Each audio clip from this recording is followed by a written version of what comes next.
अरे ये घर इतना फैला हुआ क्यों है? शिवम, तुम्हारी मम्मी कहाँ है? ज़रा जल्दी से सारे कपड़े उठाकर रखो, शर्मा अंकल आने वाले हैं। रोहित ऑफिस से आया तो घर की हालत देखकर चिल्लाया, पापा, मम्मी तो सब्जी देने गई है, इतनी जल्दी मैं अकेला सब कैसे करूँगा? शिवम परेशान होते हुए बोला।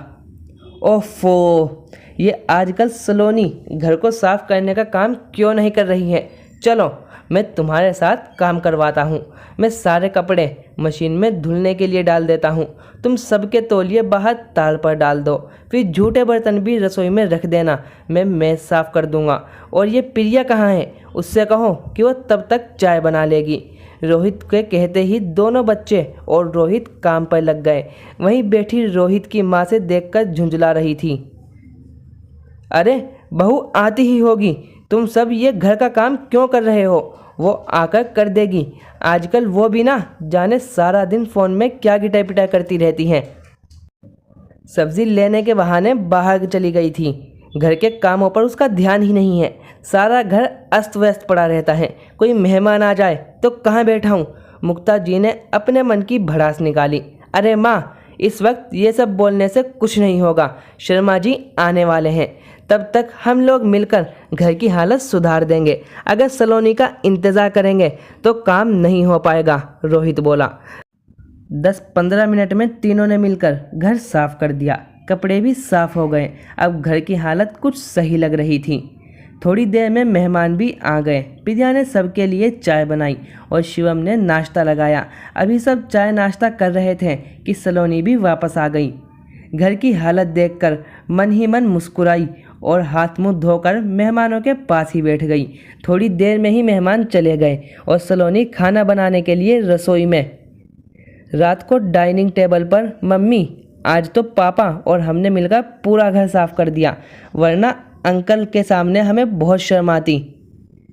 हाँ मम्मी, पता है आपको, पापा ने सारे कपड़े धो दिए और मेज़ वगैरह भी साफ़ की। और मम्मी, आज तो मैंने चाय भी बनाई। सलोनी बच्चों की बात सुन रही थी और मुस्कुरा रही थी। देखो कैसे महारानियों की तरह मुस्कुरा रही हैं। अरे मेरे बच्चों से काम कराते तुम्हें शर्म नहीं आती? ये सारे काम तुम्हारे हैं, लेकिन तुमने तो कोई काम ना करने की जैसे कसम खा ली है। बस रोज़ सब्जी लेने के बहाने घर से बाहर चली जाती हो। काम करने का क्या तुम्हारे मायके से नौकर आएंगे? मम्मी जी, नौकर मेरे मायके से तो नहीं आएंगे। हाँ, अगर घर के सब लोग मिल बांट कर काम करें तो सारे काम आसानी से हो जाएंगे। और ये कहाँ लिखा है कि ये सारे काम मेरे अकेली के हैं? क्या बाकी सब लोग इस घर में नहीं रहते? मम्मी जी, अब मैंने काम छोड़ना सीख लिया है। 1 मिनट माँ। सलोनी, तुम माँ की बातों का बुरा मत मानो। आज हमें समझ आ गया है कि हमें भी कुछ काम कराने चाहिए, लेकिन मुझे ये समझ नहीं आ रहा कि तुम रोज़ जाती कहाँ हो। रोहित, तुम तो जानते ही हो कि मुझे बुटीक के काम का कितना शौक़ था, लेकिन पहले शादी और फिर बच्चों की जिम्मेदारियों में मैं इतना घिर गई कि कुछ करने का वक्त ही नहीं मिला। अब बच्चे बड़े हो गए तो सोचा अब अपने शौक़ को पूरा करूं, लेकिन बच्चे तो बड़े होकर भी बच्चे ही बने रहे। अपना कोई भी काम खुद नहीं करना, अपने कपड़े भी इधर उधर फैला देना। तुम्हारे ऑफिस और बच्चों के स्कूल जाने के बाद मैं बस घर को साफ करने में ही लगी रह जाती। बच्चों की भी गलती नहीं है, उन्होंने जैसा अपने पिता को देखा वैसे ही वो भी करने लगे। आपको भी कोई काम करने की आदत नहीं। घर में सबको केवल सलोनी ही काम के लिए दिखाई देती, लेकिन सब ये भूल गए कि सलोनी की अपनी कुछ इच्छाएं होंगी। कोई सलोनी के साथ हाथ नहीं बटाना चाहता। यहाँ तक मम्मी जी भी खाली बैठे ये नहीं कहती कि बैठे बैठे कपड़े मैं तह लगा लूँगी। आपके और बच्चों को कितने दिन से कह रही थी कि कम से कम अपना सामान जगह पर रखो, लेकिन किसी ने मेरी बात पर ध्यान नहीं दिया। इसलिए मैंने काम को ऐसे छोड़ने का फैसला किया और एक फैशन डिज़ाइनिंग स्कूल ज्वाइन कर लिया, जहां मैं रोज़ शाम को 1 घंटे के लिए जाती हूं। अब देखो मेरी तरकीब काम आई। आज जब सिर पर पड़ी तो सबने मिलकर घर भी साफ कर दिया और चाय नाश्ता भी बना लिया।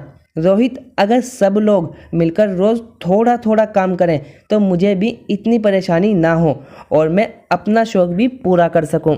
सलोनी की आंख नम हो गई थी। रोहित ने सलोनी का हाथ अपने हाथों में लिया और बोला, हमें माफ़ कर दो सलोनी, हमारी आदत ख़राब हो गई थी। अगर तुम काम ना छोड़ती तो हमें एहसास ही ना होता कि तुम अकेले कितने काम करती हो।